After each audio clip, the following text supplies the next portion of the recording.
And so, after going up through Orange and Mauriceville all the way up to Beaumont, we have now made our way over to Highway 96, heading in the southbound direction towards Evadale and eventually Silsbee.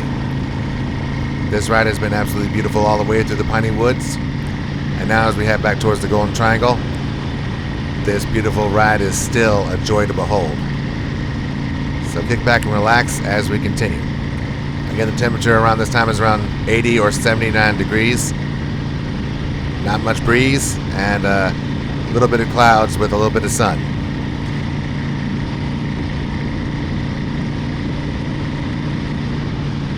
You can clearly see in the shadows where my camera is set up and how it is set up. The JAWS clamp is attached to the touring fork, and the camera is connected to the JAWS via a long neck that can mount at any position at any time thanks to 7 strong magnets fused together. And the GoPro 7 is catching the action vividly and clearly.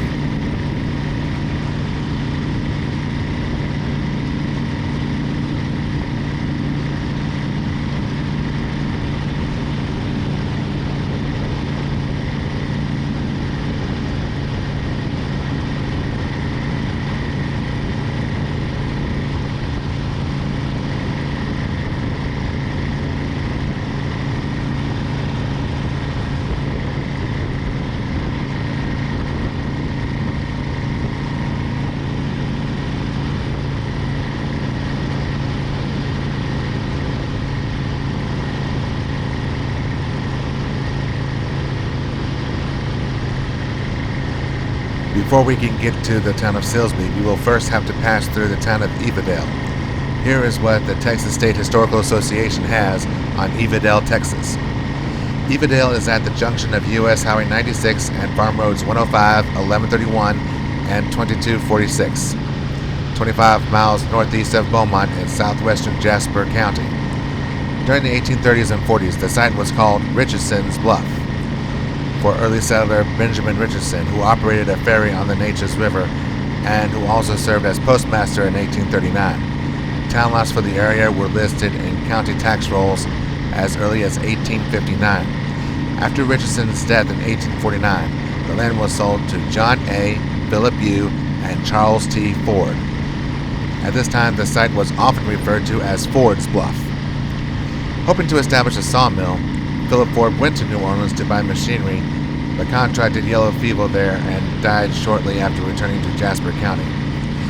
Nonetheless, Ford's Bluff became an important collection point for logs, which were floated down the river to Beaumont Mills. In 1839, John Henry Kirby chartered the Gulf, Beaumont, and Kansas City Railway and rebuilt a tram line that already ran from Ford's Bluff to Beaumont as part of his larger common carrier project.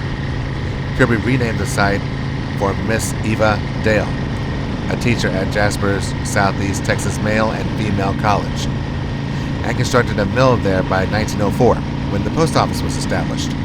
By 1914, the Evadale plant, known as Mill U, included kilns, a circular saw, and a planing mill with a daily capacity of up to 70,000 board feet. Evadale had a population of 300 by 1920. The Kirby Mill closed during the Great Depression, and by the late 1940s, the town's population had fallen to 100. Economic revitalization began in 1948, when the Champion Paper and Fiber Company acquired riverfront acreage for a pulp mill. By the 1970s, the giant Temple, Eastex pulpwood and paper mill dominated the local economy. With new activity, the population in Evadale reached 700 by the early 1960s. In 1984, the town had 22 businesses and an estimated 715 residents. In 1990, its population was 1,422, and in 2000, it was 1,430.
fully understand that construction workers, especially on the road, take their position very seriously, and that they always ensure that safety is always a top priority, especially when they're working on the road. But as you can see, off to the left, some of the cones, skinny orange cones there, have been dislodged from their posts. I'm not sure exactly how that happened, but I'm just very thankful and grateful that none of those things that were knocked off made their way over into my lane. It seems like they all fell over or got knocked over towards the area where there was construction. Either way, it's just a reminder that we need to keep our eyes open and always look ahead at least 12 or 15 seconds to ensure that it is a safe and obstruction-free area that we're about to ride into. So always keep your eyes open, because you never know what's going to be out there.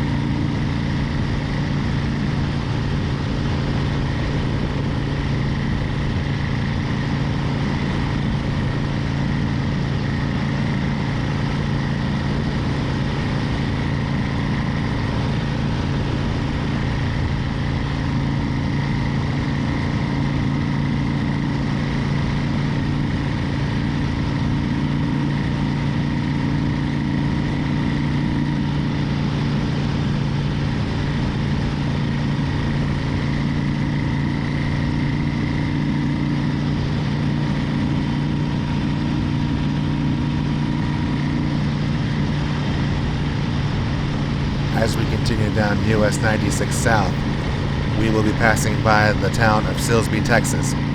Here's what the Texas State Historical Association has on Silsbee, Texas.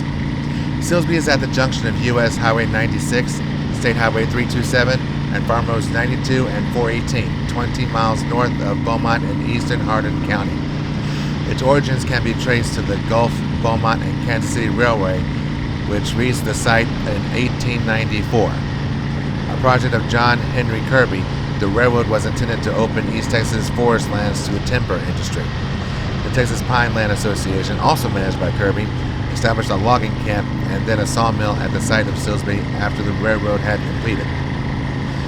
The growing community was first called Milltown, but was soon renamed Silsbee in recognition of one of Kirby's East Coast partners, Nathan D. Silsbee. The Gulf, Colorado, and Santa Fe system bought Kirby's Gulf, Beaumont, and Kansas City line and built mechanical shops and a roundhouse in Silsbee in 1901. It also extended a 50-mile line to the Trinity River, thus giving access to still more East Texas forests. In 1902, the Kirby Lumber Company took control of the Silsbee sawmill, which had been leased to the Industrial Lumber Company. By 1907, the mill, rebuilt after a 1904 fire, was producing over 12 million board feet per year. Independent of the Kirby interests, the South Silsbee Townsite Company was formed in 1906. South Silsbee was renamed Woodrow after President Woodrow Wilson and was home for many of the town's railroad workers. Woodrow had its own post office from 1913 to 1918. Another small community, Red Cut, was also laid out in the late 1900s. The separate communities gradually became part of Silsbee proper. The Silsbee Ice, Light, and Power Corporation received the right to supply electricity to patrons in Silsbee in 1921, when the town was defined to include residents of Silsbee, Old Town, South Silsbee, or Woodrow, and Red Cut. In 1936, a major oil field was discovered north of Silsbee. Another large field was found west of town in 1941. The most productive of the wells had produced a cumulative total of more than 23 million barrels of crude oil by 1984. Silsbee also became a center for the area's truck and fruit farmers. The Kirby Lumber Company's consolidation at its huge new plant in Silsbee, completed in 1955, further solidified the local economy. The oil, railroad, timber, and agricultural resources provided residents with a diversified economic base. The Silsbee Bee, a weekly newspaper, has served the area since 1919. The town's population, set at 162 in 1904, was 2,525 in 1941 and had risen to 7,684 by 1980. Roughly one-third of these residents were black. In 1990, the population was 6,368. The population was 6,393 in 2000. The Golden Triangle area is no stranger to being the home ground for many celebrities and well-known people, from musicians to entertainers to famous artists. And Silsbee also has a few notable names, including the winner of the World's Strongest Man contest and a well-known world champion wrestler, Mark Henry. According to the National Wrestling Hall of Fame, Mark Henry was a national powerlifting champion in high school in Texas. He soon became accomplished in the Olympic style of weightlifting and competed in the Olympics in 1992 and 1996. In weightlifting and powerlifting, he has won numerous medals, national and world titles, and still holds several records in both sports. Henry was then signed by the WWE and made his wrestling debut in 1996. He competed for the next 21 years and held various titles, including WWE World Heavyweight Champion in 2011. He was inducted into the WWE Hall of Fame in 2018. He currently works behind the scenes for WWE. He is also the recipient of the 2021 Frank Gotch Award.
We are now in the part of US 96 southbound where we will pass through downtown Lumberton.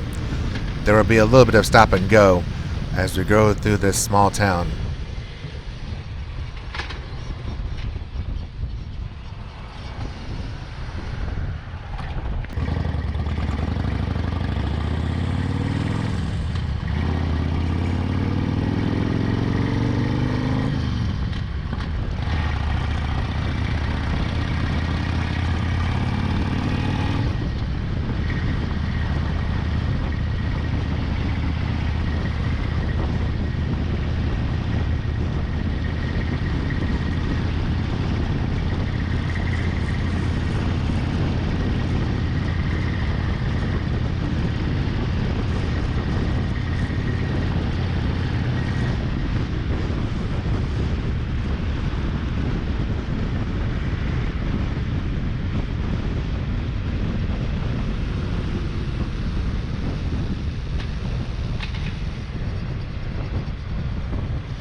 All of this stop-and-go driving reminded me that it's always important to keep your oil level in your engine full or near full.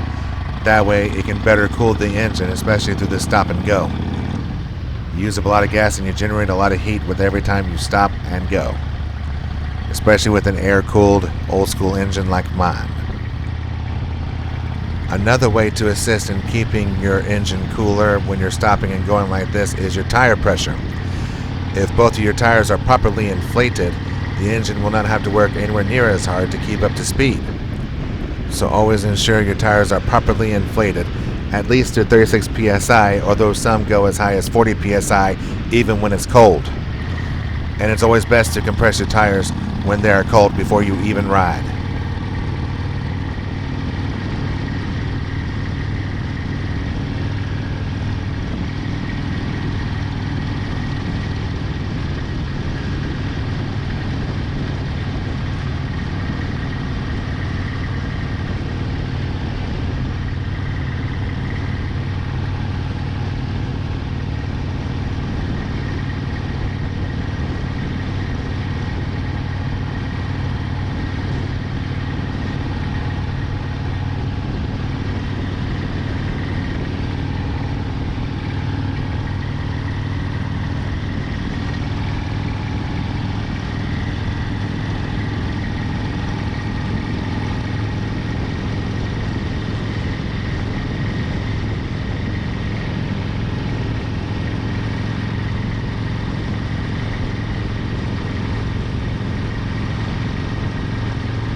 It is now at this point in the ride where US 96 that I am on merges with US 69 that has come down from the west side of Lumberton. And now these highways will take us into Beaumont, through Needleland, and then eventually to Port Arthur.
As you can tell in this point of the ride, the pavement here is pretty fresh, as it was laid down recently over the last few months. And it's beautiful to look at, but it also comes with some things that you have to keep in mind as you're riding. Fresh pavement always means bleeding tar, and you have to make sure that you are absolutely careful. No quick turns, no quick changes, and always look ahead for any obstructions so there is no sudden changes or movements. You never know when bleeding tar is going to come out in the big heat and mess up your ride, and not just for you. So just keep an eye open. It doesn't seem like it really was a big concern on this day, but it's just something to keep in mind with any fresh pavement.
As you can tell by the beautiful sight of the American flag in the dealership flying high and proud, there was a little bit of breeze from the west as I was moving along. So even though it didn't really feel that big of a deal, you can still feel it as you're riding along at a highway speed. So again, it's just one of those reminders that you want to make sure that you adjust the way that you ride. You have to lean a little to the right to counteract the west wind, or to the left to counteract the other side. Whatever you got to do to make sure that you stay upright and both wheels down is the safest way to go.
We are now entering probably the most dangerous part of the ride, the US 69 I-10 interchange, which has been under construction for about a year or so now. The roads have been heavily torn up, and some of the off-roads and exit ramps are still in need of major repair. Now, of course, when all the construction is gone, it'll be perfect and well maintained, obviously. But for now, moving over in these lanes and also this exit ramp to get on to 69 South is not the easiest thing to navigate. So you're going to see me slow down quite a bit here as I'm exiting I-10 to take the 69 route. Keep an eye on the pavement as I go along. It is not going to be the most pleasant thing.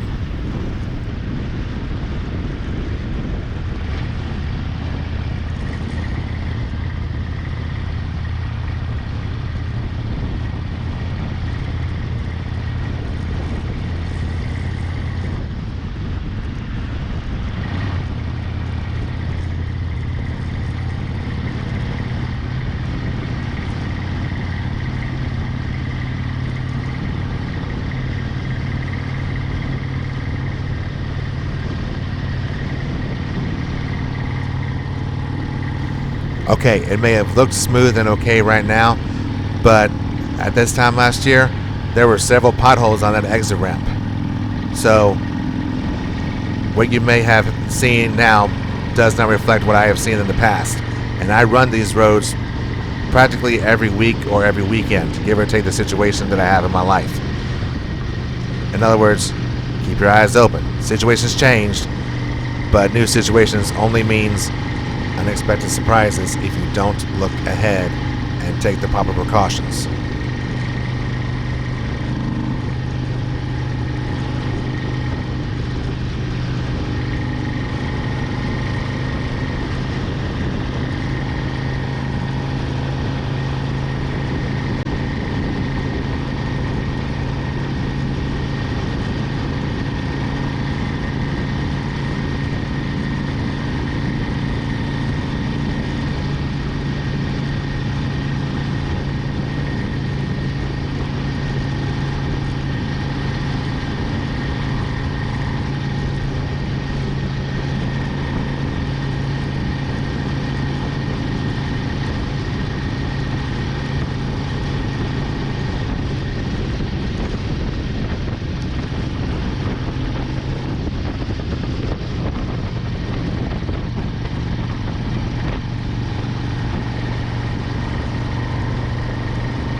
now we are in one of my favorite stretches of highway.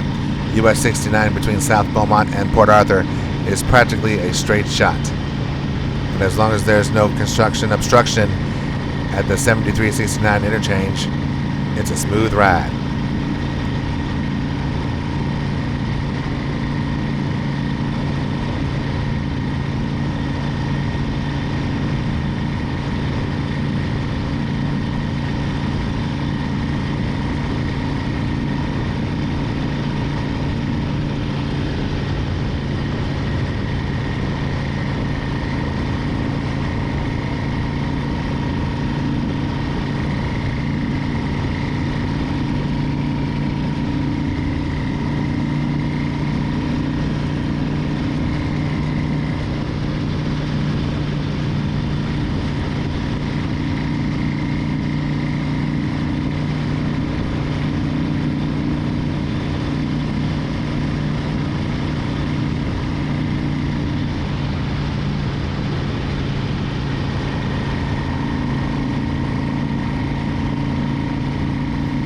Sadly, my battery died as I was passing through the prison system and the ammonia plants.